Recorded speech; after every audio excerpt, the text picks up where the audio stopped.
The Manitoba government has declared a state of local emergency for a number of provincial parks in eastern Manitoba, and issued an evacuation order for one of them as wildfire conditions in the area.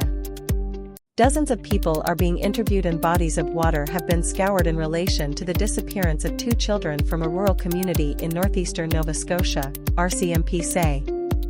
Lily Sull, a hospital pharmacist alleged to be a key figure behind a popular deepfake porn site, is now on leave, according to the CEO of the Toronto Area Hospital Network that employs him.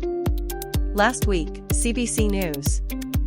The Crown has withdrawn charges against 2 of the men accused in the wake of a fatal crash between a transport truck and a sedan nearly 3 years ago. Samuel Tessier and Cecil Walsh had both been.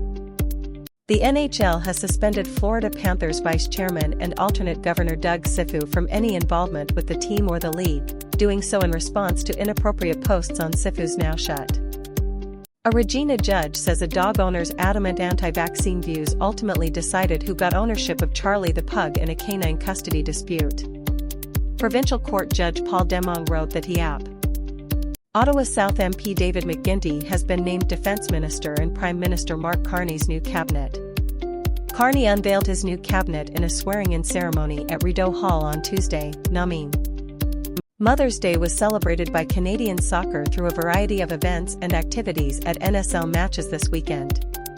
Not only recognizing the impact that women make on the pitch but off it and in Nova Scotia is lifting 2 long-standing moratoriums on new seafood buyer and processor licenses starting August 1. Fisheries Minister Ken Smith says the province is ending the moratorium on groundfly. An emergency alert has been issued for Uptown St. John as police search for 3 armed individuals after a shooting. The alert issued at 12:40 p.m. said police have been looking for 3 individuals. People forced from their homes north of Edmonton due to a rapidly spreading wildfire are now allowed to return home.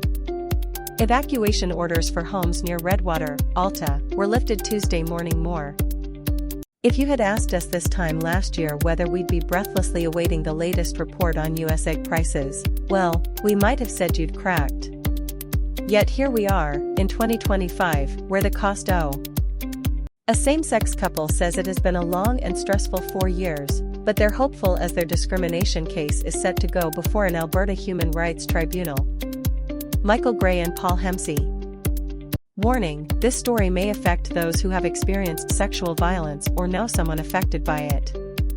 Sean Combs's former girlfriend, the R&B singer Cassie, took the witness stand in. Calgary Legislature member Rick McIver is the new Speaker of the Alberta Legislature. McIver resigned as Municipal Affairs Minister early Tuesday and soon after was voted into the Speaker's job by High.